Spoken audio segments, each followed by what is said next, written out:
Hi, Cecilia. Hi, Anna. Hi. Thank you for So, having yeah, me. thank you so much. We are going to continue speaking about empathic communication in partnerships. Uh-huh. Is this all right? Yes, yes, yes, yes. Yeah. Many Um, people, partners. Yeah, yeah, yeah. yeah, I know we love speaking about it, especially about empathic communication. So that's why I have a special question prepared for you, which is in a partnership, when you have feelings that are maybe more negative feelings towards someone, and you would still like to express yourself, but you would not like to hurt a person that you love. So, how can you express your frustrations, maybe if we call it like this, Sure. in an empathic way? All right, wonderful. Thank you for that question. Beautiful. Yeah, how to express what you have going on in you without attacking someone else. The main thing is to get to know yourself.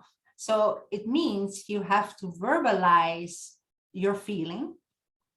You have to verbalize the situation. Do you see through the situation? What is the situation that you're upset with?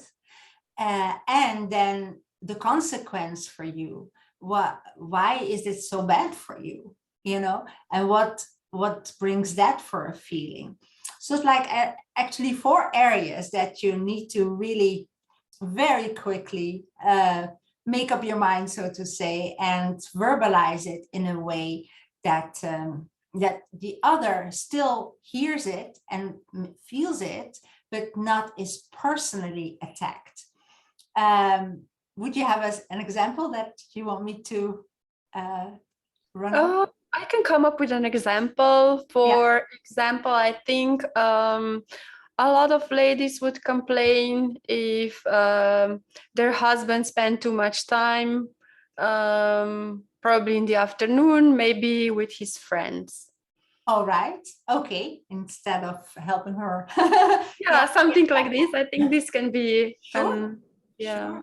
Yeah, yeah, and the dividing of the tasks is always a big thing in partnerships, and hardly talked about. We take it as if it is normal that the other would know what you need, but they don't.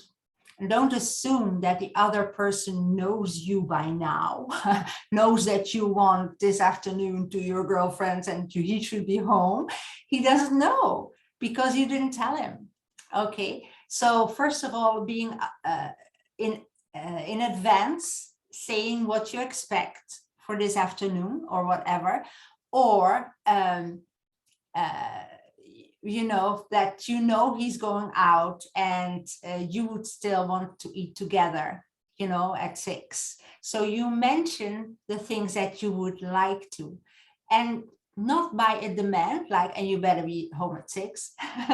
But Yeah. I say the positive things that you want to be happen, and then he can say, well, I cannot promise that. We haven't seen each other for so long time. I don't know how long. I may go for dinner with them, right? So then you come into a new situation. But in case you want to confront a person with something that afterwards, like you had expected that he would be home and he wasn't, and you feel frustrated and like little taken advantage of, or you feel like you're doing all the work here in the house, he was supposed to do that and he didn't.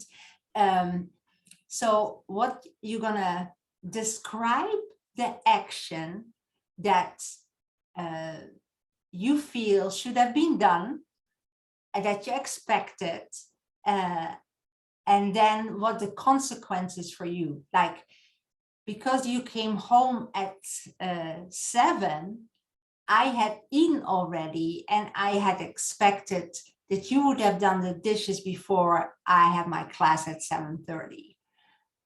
So you mention it and expectation with that. And then you wait. Then you wait for his upset or his or defense, Right. ever. So you're not gonna because women often continue. Yeah, that's true. And you never did it, and start in the complaining area. No, it's not complaining. You're gonna tell what he did, what affected you, and now you are here quickly doing the dish before the people come. You know, or you shovel them under the sink. Yeah. Bad, because what if someone opens the drawer, right? So Yeah. that's so then he can say he probably apologizes, says or if he isn't really in the defense, he says, well, you knew that I was going to go out, you knew that I saw my friends I haven't seen in a long time, you know. So he attacks you, so to say. Yeah. Don't buy it. Give those words back to him. So you say, you say, I should have thought of that before. Yeah, and then he's smaller already, right? This first comes back, and then now you say, and I really would really need help this last 10 minutes to quickly set up the room, and you state a request, and then he says, okay, I can help. You know, so you did not attack him, you mentioned the situation. Yeah. Yeah. And it's very like objectively just saying out. Yeah. What did I expect and what I wanted and what was not done. And then, as you said, what I really liked is that when he attacks, then not attacking back, but really like showing him that he was heard. Yes. And then waiting for him to respond back. Respond back.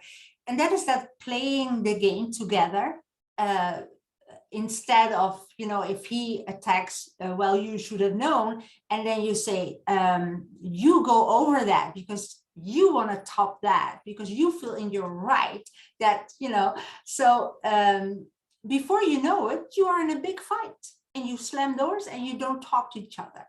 And it doesn't need to be that way. Oh yeah, for sure. And the thing you said about women, that sometimes we complain and complain and complain and complain and don't stop.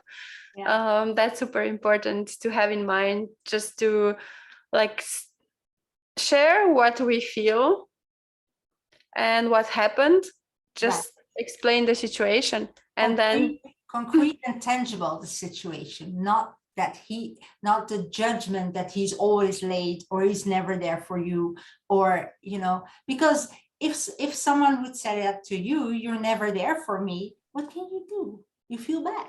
That's all. Yeah. There's no action driven response that you would want to make up. So you waste your chance that the other person, that your partner will help you, if you attack on you never, you always, you are, what do you think, can I do everything by myself, you know, ridiculing. Yeah, this, as you said, generalizations, using always, never, calling names, that's something that is really attacking another person, and it's just producing, I think, more anger and more defense. And yeah, it's not leading anywhere, and it's not pleasant for neither for me, neither for another person. So it's totally useless, to be honest. Right. And we women hardly think like, what would I feel if a person said that to me, right? So if we can just stand still for that moment and say, what if even a good friend of mine would say that to me, would I accept that or not? If it's not acceptable, don't say it to your husband either, right? So, Yeah. because women often think they chit chat and they get through things, but when with men, they are not women. They are not wanting to talk about all these emotions and feelings and hassle bustle and start in the complaining thing, right? They don't. They want to straight away solutions, and you just wanted to do this and I wanted this. And to realize that, wait a minute, if I have a relationship with this man or this partner, I want to, I do something, I let you do something, I hear it, I give it back, you give it back. We put the thing that was upsetting in between of us. I call it, you put it on the table. You put the conflict on the table. Wow, And you beautiful. look at it. You both try to unravel it. Yeah. Yeah. And both share their emotions and looking for solutions. Yeah. And somehow just being being present there for each other. Isn't this is really important, I think, isn't it? Yeah. Being Also. there, and like if you put something on a table, for me it just represents that you are present there and open for communication. Yeah. And really realizing it's not about the other, it is about the situation. It is about this thing and about me. Also standing up for yourself.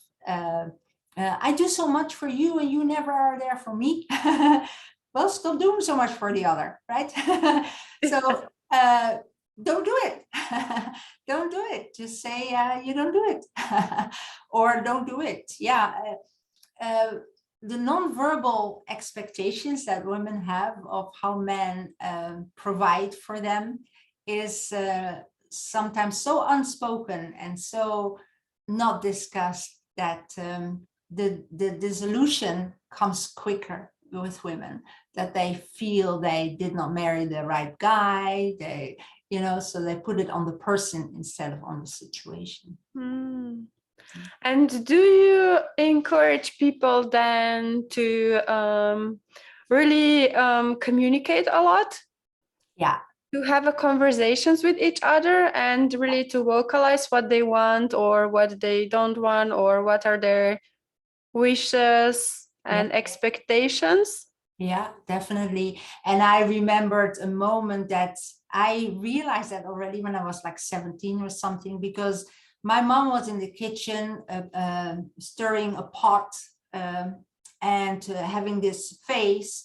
And she said, "Oh, your father, only that, your father." And I said, I told her, I said, "How would he know? How would he know if you don't tell him?" People cannot smell it. Yeah.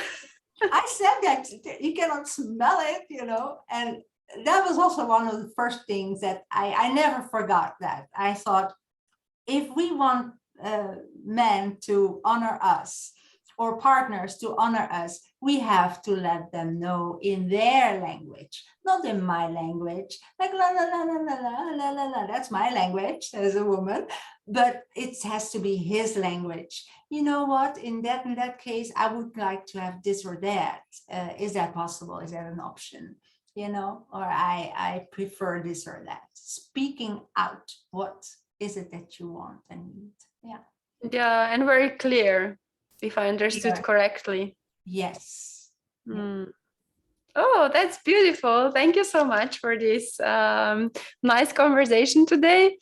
And I believe it's going to help other people as well, just to improve their communication in partnerships and to experience more love and more fulfillment with their loved ones.